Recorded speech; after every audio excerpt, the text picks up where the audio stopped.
We're going to set up an SQL Server database using Docker. You'll need two things to do this. First, you'll need Docker Desktop installed. If you don't have it, you can download it from the Docker website and install it pretty easily. Second, you'll need a Windows computer. At the moment, SQL Server doesn't work on the new M Series Macs, but that may change. Let's get started. The first step is to get the Docker image. The SQL Server images are no longer on Docker Hub like they used to be.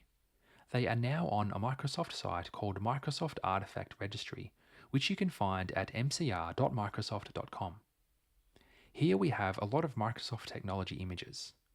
We want the SQL Server one, and the easiest way to find that is to filter on databases here on the left. You'll see a couple here. Click on the SQL Server for Ubuntu. On this page, you'll see an About tab to provide a bit of information about the image, and then the Tags tab with a list of different images or tags that can be used. In this example, we'll use the SQL Server 2019, so we'll need this docker pull command here. Highlight this command and copy it. Now open the command prompt. We can paste the docker pull command that we copied from the MCR page, and it appears here. I'll also put this command in the description so you don't need to find this page. Press enter to run the command. This will download the SQL Server images from this registry. It should be complete in a minute or two. Now the image has been downloaded, we can run it. To run it, we need to use the docker run command. Now this command has quite a few parameters, so I'll enter it in Notepad first to make sure I get it right, and then copy it into the command prompt. We start with docker run. We then have a -e, which allows us to specify an environment variable and its value. SQL Server images need a few environment variables, which we will provide here.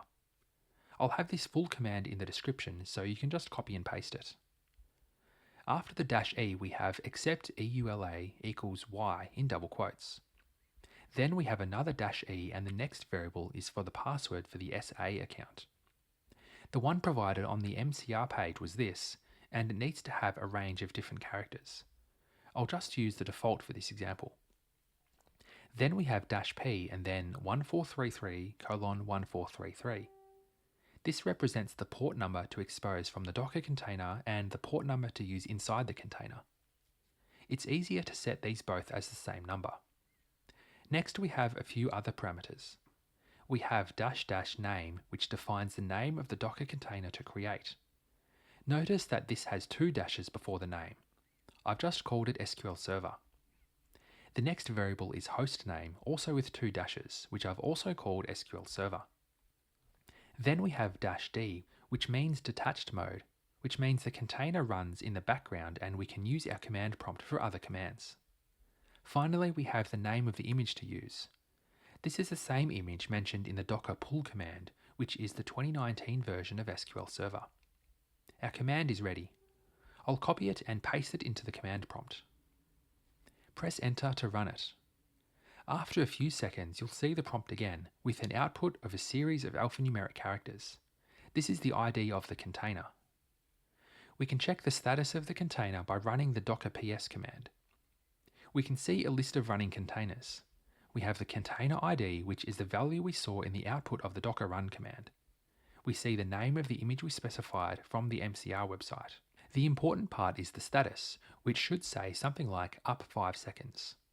We're now ready to connect to this database. We'll connect to the database using SSMS, but you can use Azure Data Studio or any other tool.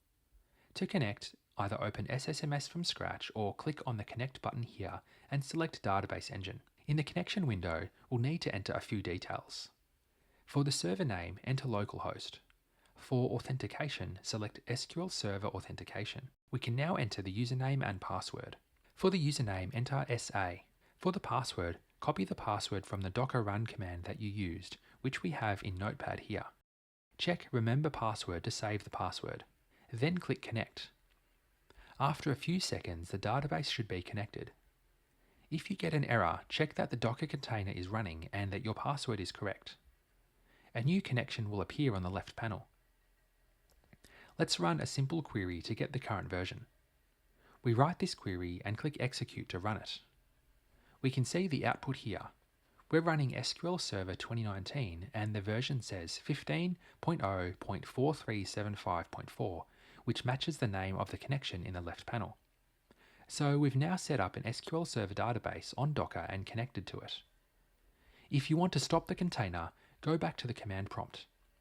Enter the command docker stop SQL Server, and SQL Server is the name of the container. Press enter and the command runs. In a moment, the container will be stopped. We can verify it has stopped by running docker ps-a, where the -a means show all. By default, docker ps only shows the running containers. We can see the SQL Server container here with the status of exited, meaning it is no longer running.